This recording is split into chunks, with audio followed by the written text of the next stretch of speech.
Penjebak Jokowi lewat vaksin Cina, ditulis oleh Alifur Rahman di siwa.com. Saya nggak habis pikir kenapa orang-orang di sekeliling Jokowi ini lemah sekali dalam menyaring informasi. Kemarin muncul banyak berita sinis dari media anti pemerintah. Intinya, Presiden mendesak agar vaksin COVID siap dalam 3 bulan. Lalu ditolak oleh tim uji klinis vaksin. Profesor Kusnadi Rusmil, alasannya karena uji klinis tidak bisa dipercepat. Di mana-mana uji klinis selalu butuh waktu lama. Nada berita ini jelas negatif karena Presiden dianggap tidak paham permasalahan dan kembali dipersepsikan negatif karena seolah memberi karpet merah pada vaksin Cina. Sampai muncul berita, Presiden mendesak vaksin tersebut segera dipakai. Niat Presiden sebenarnya baik, ingin segera bebas dari ancaman COVID dan kehidupan berbangsa kembali normal. Tapi informasi yang disampaikan oleh pembisiknya setengah-setengah. Entah karena punya kepentingan proyek dan fee vaksin, atau memang ada niat jahat lainnya, sehingga vaksin dari Cina tersebut seolah sudah bisa disuntikan untuk penyembuhan massal. Selain itu, Presiden Jokowi mesti sudah hafal betul negosiasi model begini, sehingga dengan informasi setengah-setengah itu, Presiden dengan kekuasaan dan logistiknya mengira dapat membantu mempercepat seperti yang sudah-sudah. Anehnya lagi, koordinator lapangan tim uji klinis Edi Fadliana sama-sama Bandung dan Unpad dengan Profesor Kusnandi tidak konsisten dalam pernyataannya. Edi menjelaskan bahwa vaksin Sinovac memiliki tingkat keamanan yang cukup tinggi. Klaim ini berdasarkan uji coba di Cina. Vaksin ini sudah disuntikan ke aneka pasien, baik yang diare, radang paru-paru, dan penyakit lain yang tidak berhubungan dengan COVID. Tapi setelah itu, Edi mengatakan bahwa vaksin Sinovac terbuat dari virus yang dimatikan, tapi punya daya untuk antibodi, sehingga kalau diberikan pada pasien COVID kondisi berat tidak berbahaya. Dua hal ini agak bertentangan dan aneh. Mana bisa klaim aman terhadap pasien non-COVID di Cina, tapi di Indonesia mau disuntikan ke pasien COVID dengan alasan tidak berbahaya. Lebih aneh lagi karena di akhir konferensi yang dilakukan di Unpad, Edi mengatakan bahwa vaksin Sinovac ini akan disuntikan kepada 1.620 sukarelawan.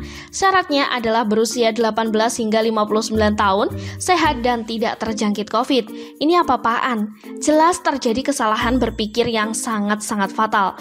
Bagaimana bisa Edi mengklaim aman untuk disuntikan pada pasien COVID kondisi berat, sementara syarat menjadi sukarelawan vaksin Sinovac adalah harus sehat dan tidak terjangkit COVID? Tapi akhirnya saya paham, kebingungan, tidak konsisten, dan logika berseberangan yang disampaikan Edi ini nampaknya sama persis dengan informasi yang sampai pada Presiden. Pertama, vaksinnya aman. Kedua, tidak berbahaya disuntikan pada pasien COVID kondisi berat. Sehingga Presiden berpikir ini mesti dipercepat dan ditanya apakah bisa beres dalam 3 bulan. Jujur saja saya merinding melihat kondisi ini. Ngeri. Jika kesalahan informasi ini dipertahankan lalu sebagian orang dipaksa menutup mata alias nama fee proyek vaksin, jelas ini berbahaya. Apalagi secara politik banyak yang mengincar pelengseran Presiden. Jangan sampai ada pasien COVID yang disuntik vaksin Sinovac karena kita tidak tahu efeknya. Apalagi klaim aman dari Cina itu hanya disuntikan kepada pasien penyakit lain bukan COVID. Jangan sampai kematian di Indonesia yang sejauh ini cukup terkendali jadi membeludak dan mencapai ribuan orang per hari hanya gara-gara vaksin Sinovac. Efeknya akan sangat fatal, kepanikan. Terakhir, suka tidak suka COVID adalah virus tidak mematikan. Bisa sembuh sendiri asal imun tumbuh bagus. Jauh lebih banyak yang sembuh ketimbang yang mati. Itu pun yang mati rata-rata karena disertai penyakit bawaan yang sudah berpuluh tahun diderita. Aneka vaksin yang sekarang sedang diuji sejatinya tidak bisa dijadikan patokan harus sukses. Bisa juga gagal. Bisa jadi COVID ini tak pernah ada vaksinnya. Sama seperti penyakit batuk, demam, dan pilek biasa. Apakah ada vaksinnya? Atas nama penelitian silahkan saja dilanjutkan dan sebaiknya jangan bikin klaim aneh-aneh meskipun ada potensi fee yang menggiurkan. Sementara untuk jalan keluar menangani COVID di Indonesia sungguh tidak relevan jika menjadikan vaksin sebagai satu-satunya solusi dan harapan. Permasalahan atau dampak ekonomi sosial yang terjadi sekarang jauh lebih penting untuk diselesaikan dibanding ngurusi virus COVID dan vaksinnya.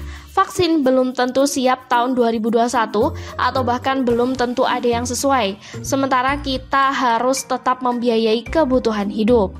Sekian dulu berita hari ini. Jangan lupa di like, komen, dan subscribe agar Anda tidak ketinggalan informasi menarik dan terupdate lainnya dari channel Daily News.